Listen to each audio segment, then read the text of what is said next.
Hey there, I'm Shane. In this video, I'm going to be talking about the Peak Design 45-liter travel backpack. In this video, I'm going to be talking all about its design, storage capacity, build quality, how comfortable it is, and ultimately, if I think it's a good bag for you to consider.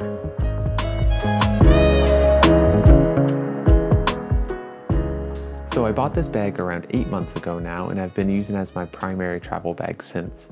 I've used it at a bunch of weddings, doing small trips around the province, and a whole ton of hikes. And I haven't been able to go on any flights with it yet because of travel restrictions. However, in this video, I'll review it in the context of using it as a more long distance travel bag because that's what it was made for. Before I start discussing all the features of the bag, I'm going to talk about the basics of it. And Peak Design really made this to be kind of their ultimate backpack. And if you're familiar with their smaller everyday backpack, this is essentially just the more souped up, large version of it, carrying over a lot of the similar features while adding a lot more new ones to it. The main idea of this bag is it's a modular backpack with a lot of different configurations you can put it in. It has the option of being a 35-liter backpack, 40 or 45-liter backpack, depending on which compartments you have open and kind of how you have the bag set up. There's a real focus on using camera bag inserts for it. So if you do want to put a camera in it, you have to get one of the optional camera inserts for it. Otherwise, it's going to just be hanging out loose in the main compartment. But Peak Design did make a lot of nice, small, modular little compartments that you can put inside the bag, which you can find on their website. Another nice thing is that the bag is mainly made out of recycled materials, meaning that relatively speaking, it has a much smaller, ecological footprint than the average large travel backpack, which for me is an important feature. It also has a lifetime warranty to it, which again is a really nice feature and adds a lot of value to the backpack. With regards to the overall aesthetic of the bag, it's a very distinct but minimal look. The back panel is flat and just all one component, and all the access is on the sides of the bags, giving it a very modern look and certainly has no real vintage feel to it. It's a little less angular than the other bags Peak Design made, but it has still a lot of sharp edges to it, which makes it look pretty cool. But it doesn't shout out that it's carrying thousands of dollars of camera gear, which I quite like because when I'm walking about, I don't want people thinking I'm carrying a whole lot of valuables in my backpack. So in terms of kind of overall looks, I quite like it, and it's just very simple, which is something I enjoy. If you do want to make it a little bit larger, you can undo these buttons at the top, which gives it a lot more of a square look. I prefer it having this tapered look, so I often trade off the 5 liters of additional storage capacity by having those buttons done up.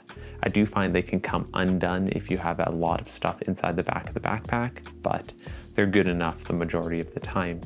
In terms of colors, there's only 2 options. You can either get it in a sage, which is a light green variant, or the black variant that I bought, which I vastly prefer just because I like having black backpacks and this is perfect for me. Moving on to the build quality now though, as with all Peak Design products in my experience, the quality is just fantastic. The majority of the bag is made out of this recycled nylon material, which is extremely durable, and it's especially nice because the back panel is again all one piece, so that when you have the bag flipped over to access the main compartment, it is going to be very well protected. And the bottom of the bag also has this very nice, even more durable nylon that is again waterproof like the rest of the bag, meaning that you don't need to worry about the bag when you're traveling around with it in a little less pleasant environments. The zippers on the bag are all fantastic and just go really nicely. And depending on the size of the pocket, they're smaller zippers, but overall the build is great. Though with this fantastic build quality, it comes at a cost, and that is the weight. The bag comes in at 4.5 pounds with nothing in it, and you're expected to have camera cubes and other items which add additional weight to it. So this bag is not a lightweight backpack by any means. The benefit though of having that more robust build quality is that even when the bag is empty, it does maintain its shape because of the padding inside it, meaning that you can have extra confidence that even if stuff moves around inside the bag or you put it down a little heavier than you normally would, the padding is going to keep you safe. So it's great, but it's certainly not a lightweight backpack. Talking about the weight leads nicely into the next topic, which is the comfort. And even though this is a comfortable backpack, I think this is going to be the kind of breaking point for a lot of people, because when compared to other more lightweight, very travel focused backpacks, this bag isn't going to compete. It's really designed to be a more rugged, bulky backpack, making it a little less comfortable when compared to those ultra light travel backpacks. With that said though, the straps on the back of the backpack are nicely padded, and they feature the same swiveling component that you find on other Peak Design backpacks, which I quite like because it allows you to swing the bag on and off quite nicely and adapt to your shoulders. The padding on the camera straps is rather nice, though thin in kind of my opinion. I find if I have a very heavy load in the bag and I'm just wearing a t-shirt, it can be a little bit uncomfortable on my shoulders, but it's not terrible by any means. There is a chest strap on it, which you can attach and detach very easily, and is the same as what is found on their other backpacks again, and I find it's just a very adequate chest strap that is robust and easily adjustable. With regards to the waist straps, they're certainly leaving something to be desired. They're rather thin, and the padding on them is the exact same as the shoulder straps, which is again adequate. However, what kind of is frustrating is that the attachment mechanism is this hook, which is nice because it's not a buckle and won't break. But the issue I have with it is that I find it loosens up too much as I have a load on my back, which can be a little frustrating, especially with someone with a slender build like myself, because I have to have it at almost the maximum tightness constantly in order to keep it comfortable on my waist, and it just comes loose constantly. So that's a little bit frustrating. However, the trade-off of having these smaller straps is that, as you can see, they're stowable, and there's these magnetic flaps on either side of the back that you can tuck the camera straps into with their swiveling components, meaning that if you want to go on a plane or just simply carry the backpack not on your back, they could be tucked away really nicely, meaning the bag has a very, very small footprint. And like, look at that, it's like they're gone, and you can hold it by this strap, well, handle right in the middle, like a duffel bag, which is really cool. At the top of the bag, there's another handle which kind of sticks out constantly and is padded nicely. And on the bottom of the bag, there's honestly a kind of rubbish, just plasticky strap, which you can hold on to. It's gonna be handy if you need to pull it out of an overhead compartment, but that's kind of the only situation you'll wanna use that handle. And on either side of the bag, there's two more handles, which again would be handy if you're in an overhead compartment. If you do have luggage as well, you can tuck the luggage handle behind the strap, so making it even more handy while you're going about. I even just find myself tucking the camera straps away when I'm throwing the bag in my car, because it's just convenient when you don't want to put it on your back to have them all in one spot and hidden away. The last trade-off though of having the strap stowable like this is that compared to other travel backpacks that have maybe a raised component or a little bit more padding, there's only like a 1/4 inch of padding on your back with very minimal airflow behind it, so that if it is a hot day, it can be a little sweaty wearing this backpack. And because there is a laptop sleeve directly behind your back, if you do have a large laptop in there or tablet even, you can feel that directly on your back. This isn't unique to this backpack. Any backpack that has the laptop directly behind your back is gonna be uncomfortable. However, it is worth noting, and it is in fact still uncomfortable to carry a laptop in your backpack. With that said though, that's kind of the last negative thing I have to say about this backpack, because moving forward, I'm going to be talking about the storage capacity and modularity, which is where this bag really starts to shine. I'll start off with kind of the exterior pockets that are all on the bag. Starting off with the top of the bag here, there's a small pocket that is a nice elasticy padded pocket that you can put your sunglasses in, your keys, wallet, headphones, whatever thing you want to have easily accessible at the top of your bag.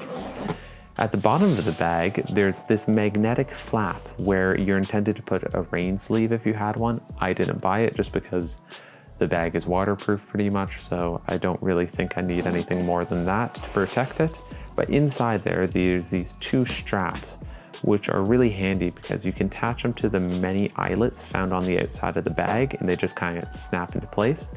And you can attach a lot of random sized items on the outside of the bag. So I often use these kind of straps to carry blankets, my gimbal, and more often than not, I actually use it to hold my large telephoto lens in a separate bag on the outside of the bag, so I don't have to use up extra space on the inside of my bag for such an oddly shaped lens. Moving on to the sides of the bags, there's a water bottle holder / tripod holder pocket that's elastic, and you can fit, again, a lot more round, oddly shaped items in these pockets. I mainly use them for my water bottles and tripods, and it's awesome that there's one on either side, meaning you can carry either 2 water bottles, 2 tripods, anything you want on the sides, which is very handy. On the sides of these water bottle holders are conveniently 2 small pockets, which are completely detached from the rest of the bag, which is nice again because in these pockets you can store stuff that you might not necessarily want to put inside your bag that might cause a mess or be dangerous, such as volatile batteries, or even just stuff like birdseed, which I often just throw in these pockets because I always like having bird seeds and nuts in case there's some animals I want to feed, and it's just kind of fun to have those. The last external pocket is this small card holder that is on the side here. It's really hard to get into, and I just keep a few business cards in there in case I want to hand them out while I'm on the go, or in case I lose the bag, people can find my ID inside that pocket. Moving on now to the inside of the bag, it's split into 2 main compartments. I'll start with the back compartment when you have the bag flat to the ground like this. It's accessible via a main large zipper at the top here, which you can undo, and it opens all the way up. Within it, there's 4 pockets. There's one at the top here, which has this kind of meshy plastic component with more small pockets on the inside where you can put pens and whatever you want in there. They're elasticy, so you can fit a lot of stuff in there. Beneath it, there's this other pocket, which quite frankly, I've never used it before. It's not see-through, but I don't really need to use it, so I never have.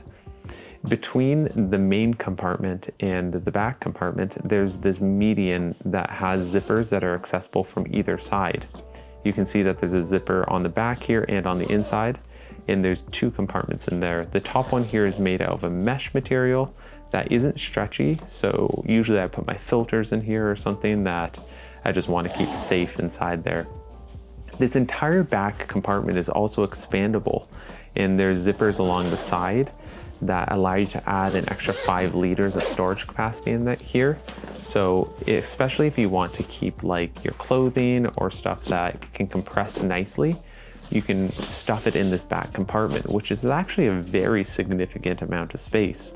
So the bag really can expand nicely when you have that open. And I use that mainly for when I want to add clothing or a jacket, and I can just kind of stuff it in the back here because it's lightweight, but can take up a decent amount of space. Next up is the main compartment of the bag, which is accessible when you lay the bag flat on the ground like this, which is nice because the back of the bag is waterproof, meaning that you don't need to get the part touching your back constantly wet when you want to get into your bag. And it just opens up via the large zipper at the top of the bag. And I want to emphasize again how nice this zipper is. It's so huge and it just comes undone so nicely. At the top of the bag, I'll start off with just the laptop sleeve, which is accessible via this little Velcro part here. And it can fit a massive laptop. Like I have a 17-inch laptop that fits in there, and you can even put a tablet in another sleeve with inside there. It's handy, and even though I don't like putting a laptop in there, you can, and the padding is quite significant, so it won't interfere with whatever you put inside it. Once you open this up though, by default, it's super empty. And it's intended to have these camera cubes put inside it. And I'll talk about more of what you can put inside it after. But first I'll just focus on what's in this space. You can see here that the median is again here, and you can access it from either side, and these pockets again have their zippers. One neat feature is that there's actually a zipper along the top here that you can undo, allowing you to access this whole other side. So you can actually turn the entire bag into one giant volume if you undo this zipper and roll it down to the bottom, which is kind of a ridiculous concept, but if you want to do that, you can, because why not? Another neat feature of this back compartment is that there's actually another way to access it, and that is via the side of the bag. And there's two zippers that run along the outside side of the bag that you can undo, meaning that while you have the camera bag on your back, you can access the bag by undoing these zippers. Though if you use the everyday backpack, I find this feature is a lot more useful on the smaller bags. And even someone like myself who is very lanky and has long arms, I find these side compartments are just a little too large to access, because you have to reach over this flap and then reach into the bag and open up another flap if you have a camera cube inside it, making it a little bit less ideal. However, it's certainly a great feature to have, and I wouldn't want to get rid of it. It's just not as convenient as it is with the smaller backpacks that Peak Design makes. The fun part of this bag is how modular it is, because the way Peak Design made it is that you're intended to put these camera cubes inside it that latch into place with some clips, meaning that they're stuck inside the bag, and you can really mess with the internal storage within these cubes depending on your needs. And you can fit kind of whatever inside the bag. I opted originally for buying the large camera cube within it, so I could fit essentially every camera lens and camera that I needed inside the bag. However, I prefer actually now using the medium camera cube and having the tech pouch at the top of the bag, so that I have all my accessories and cameras kind of spread out within the bag when I don't need to carry as much.